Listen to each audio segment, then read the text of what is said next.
السلام علیکم ورحمۃ اللہ وبرکاتہ۔ تو آج ہم جانیں گے قیامت کی سب سے بڑی نشانی کے بارے میں جو اللہ کے نبی علیہ الصلوۃ والسلام نے خبر دی امت کو۔ وہ ہے جو قیامت کی سب سے بڑی نشانی ہے تو وہ ہے فتنہ دجال، جو سیدنا آدم علیہ الصلوۃ والسلام سے لے کے ہمارے نبی علیہ الصلوۃ والسلام تک تمام انبیاء نے دجالی فتنے سے ڈرایا۔ ذرا اس ویڈیو سے ود ریفرنس سے جانکاری لیں اور ویڈیو کو لائک کریں اور شیئر کریں۔ نبی کریم صلی اللہ علیہ وسلم نے فرمایا، مدینہ پر دجال کا روب بھی نہیں پڑے گا۔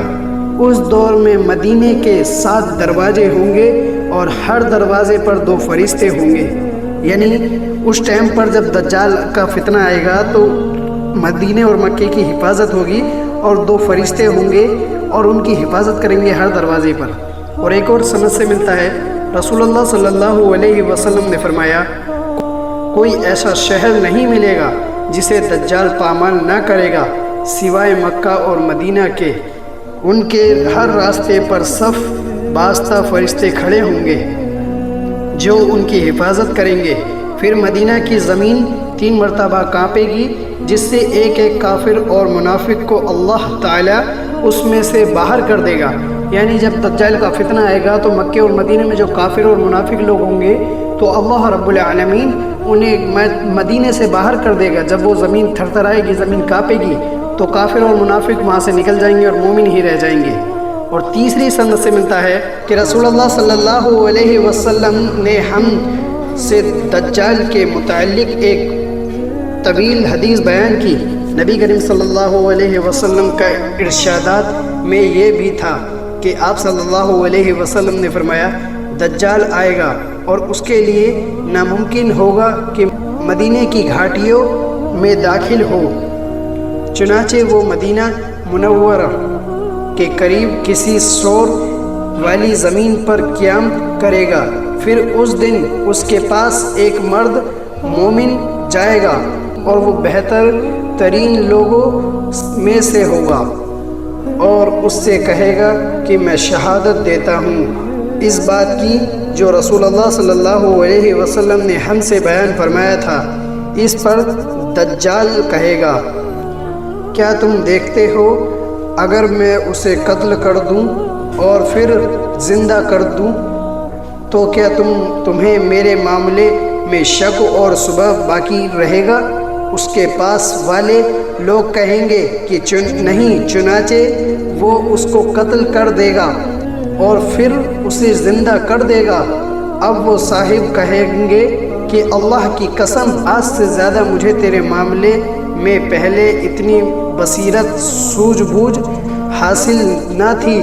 اس پر دجال پھر انہیں قتل کر دے گا چاہے گا، لیکن اس مرتبہ اسے مار نہ سکے گا۔ مطلب ایک دور ہوگا کہ جب وہ دجال لوگوں سے کہے گا کہ میں تمہارا خدا ہوں تو بہت سے لوگ اسے مان لیں گے، پر ایک مومن کھڑا ہوگا اور اسے کہے گا کہ تو دجال ہے، جو مجھے رسول اللہ صلی اللہ علیہ وسلم نے حدیث کے ذریعے سے بیان فرمایا تھا کہ ایک مومن کھڑا ہوگا اور اسے انکار کرے گا تو اس کی قتل کر کے اس کے 2 ٹکڑے کر دے گا اور پھر اسے زندہ کرے گا۔ تو وہ کہے گا کہ تیرے اس بات نے میرے علم میں اور اضافہ ہی کیا ہے، کیونکہ نبی صلی اللہ علیہ وسلم نے مجھے فرمایا تھا۔ اور ایک 5ویں سند سے ملتا ہے، رسول اللہ صلی اللہ علیہ وسلم لوگوں میں کھڑے ہوئے اور اللہ کی تعریف اس کی شان کے مطابق بیان کی۔ پھر دجال کا ذکر فرمایا کہ میں تمہیں اس سے ڈراتا ہوں اور کوئی نبی ایسا نہیں گزرا جس نے اپنی قوم کو اس سے نہ ڈرایا ہو۔ البتہ میں تمہیں اس کے بارے میں ایک بات بتاتا ہوں جو کسی نبی نے اپنی قوم کو نہیں بتائی تھی، اور وہ یہ کہ وہ کاڑا ہوگا اور اللہ تعالیٰ کاڑا نہیں ہے۔ حضرت حسام بن عامر رضی اللہ عنہ کے پاس سے گزر کر حضرت عمران بن حسین رضی اللہ عنہ کے پاس جایا کرتے تھے۔ ایک دن انہوں نے کہا، آپ مجھے چھوڑ کر ایسے لوگوں کے پاس جاتے ہو جو مجھ سے زیادہ رسول اللہ صلی اللہ علیہ وسلم کی خدمت میں حاضر ہونے والے نہیں تھے اور نہ ان کو مجھ سے زیادہ رسول اللہ صلی اللہ علیہ وسلم کی حدیثوں کا علم ہے۔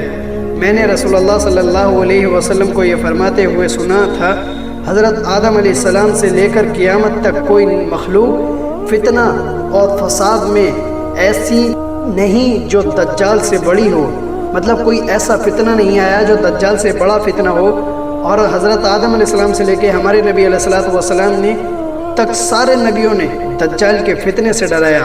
حضرت ابو درداء رضی اللہ عنہ سے روایت کی، نبی کریم صلی اللہ علیہ وسلم نے فرمایا، جس مسلمان نے سورہ کہف کی پہلی 10 آیتیں یاد کر لی اسے دجال کے فتنے سے محفوظ کر لیا گیا۔